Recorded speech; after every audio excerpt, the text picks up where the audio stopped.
this great capacious bowl of a stadium, the home of the legendary Giants and Jets, and the setting where 36 days from now someone will get their hands on the World Cup. 5 games down, this is the first of 99 still to play. As you see, the excitement, the enthusiasm for this game is evident. An estimated 500,000 Brazilians live in or around the New York, New Jersey area.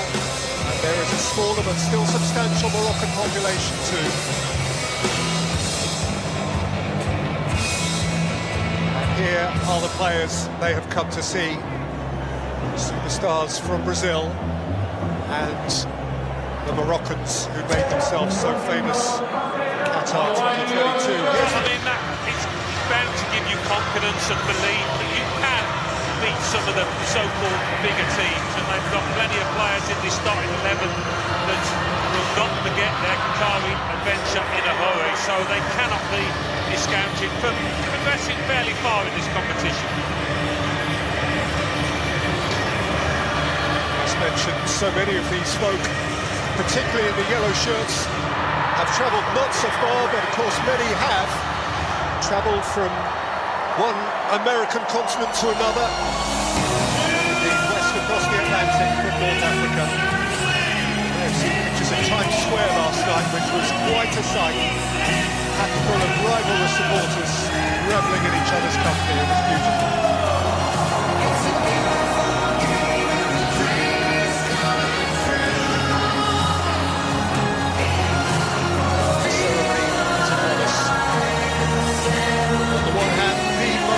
Flag in all of international football. Brazil instantly recognisable, and on the other Morocco, which has made itself recognisable, the kings of their continent, and they went so close in the last edition of the FIFA World Cup.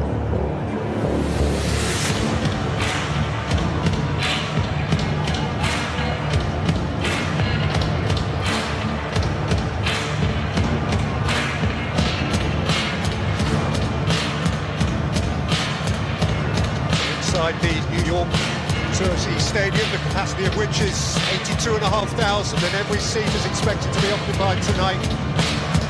This is very much an event football match. It feels like a proper soccer stadium, shall we say. I know they don't play that particular sport here regularly, but the stands are really close to the pitch. Full house, it'll be a brilliant atmosphere.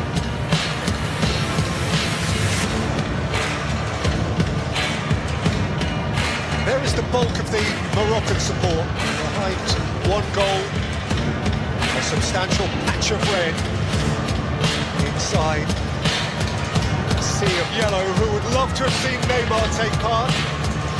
He's not here to be a spectator, but at least for the first game or two, that is his fate.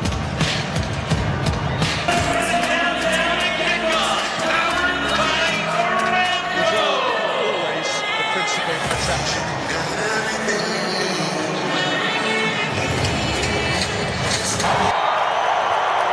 Truly gorgeous evening, blue sky, delicious sunshine.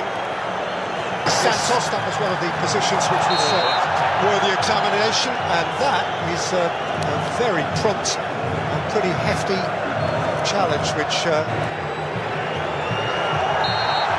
Ibanez at right back for Brazil is principally a centre-half, having to fill in. That was his challenge. Yeah, both full-backs of Brazil now committed fouls, and a key area, I think, both flanks out there. I think of Rafinha attacking Mazraoui. And he's sent it back to the shot, which is hoisted away by Gabriel.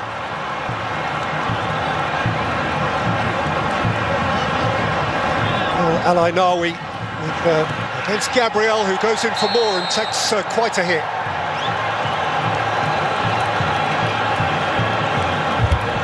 And it's a ball that both were entitled to go for. What a finish!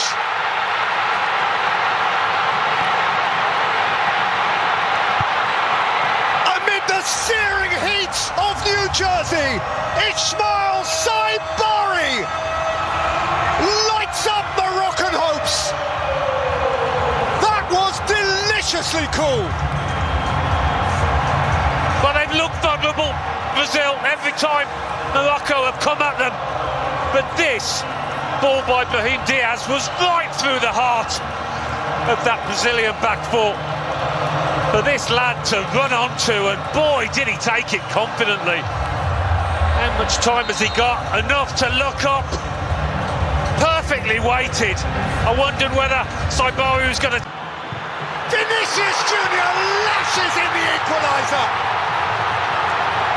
A superstar goal for Brazil. The point of brilliant Brazilian difference.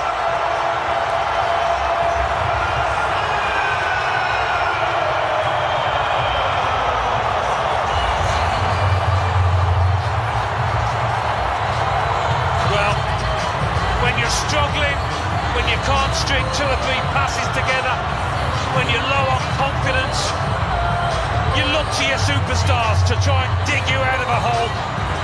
And Vinicius Junior has just done that. Ari, Kibi.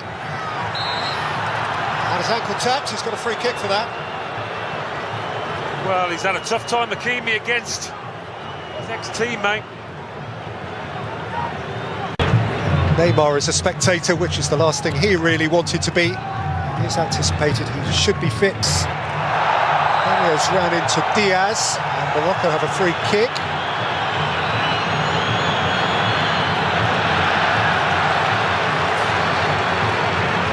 The cartel.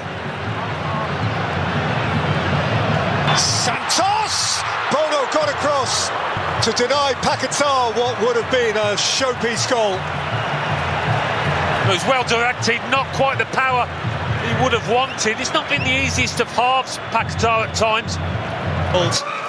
Morocco began it like lightning, and they established a lead which they were worthy of through Ismail Saibari, a delicious lob from outside the penalty area. What a beautiful evening here for the start of a second half which promises so much, and ahead of which Vinicius Junior, having scored a beauty of a goal to draw them level. Brazil have made a couple of changes, Alan Smith, one at right full-back and one in midfield. And the players they've withdrawn, Roger Ibanez and Casemiro, I think it's no coincidence to observe, were both on a yellow card. Yeah, and I thought Roger Ibanez did struggle in general. Rafinha once more, beyond Marquinhos at the near post. Catch by Vinicius Junior.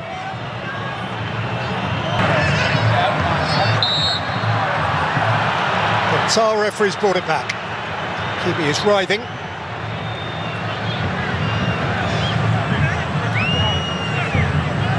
Guimaraes walking away from the scene of the alleged crime. Junior can emerge.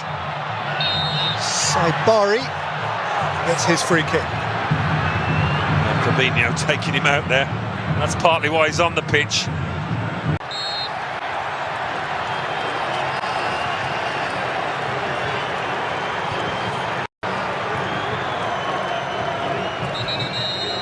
He saw the moment get away, and if he looks over his shoulder, he will see that there is...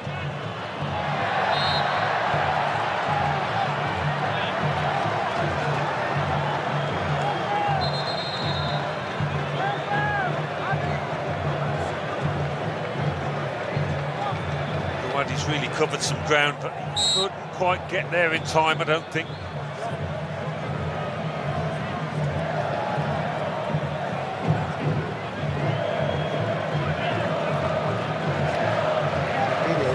He's obliged to take his leave here because he's losing blood.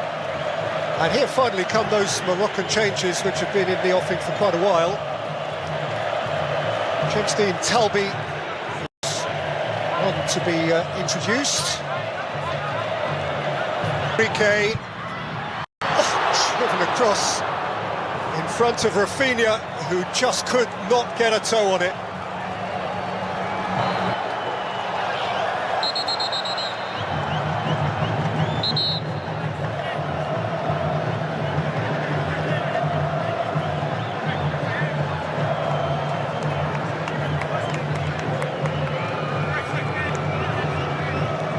Morocco have a player down injured, and Slavko Vincic has wisely used this as an opportunity to invite the players to take a hydration break.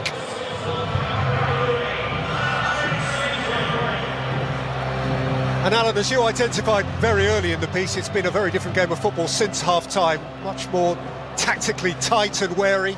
Yeah, I think neither coach really after the first half would have been entirely pleased with it because it was a bit too open, but it's got the look of a match whereby it's next goal winner. I might be wrong, but Brazil, with the substitutions they've made, look the more likely.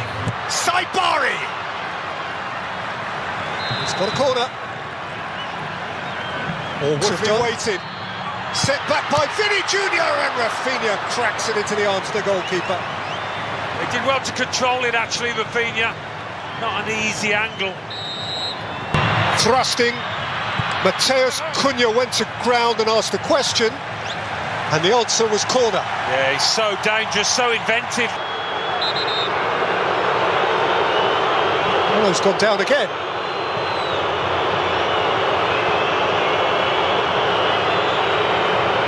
Here is that heart-in-mouth moment. As are coming together after Ono had cleared the ball. Just momentum of Rafinha. Of course, again, what we do know ahead of this World Cup is that it is the Moroccan supporters around us who are on their feet. They are the believers.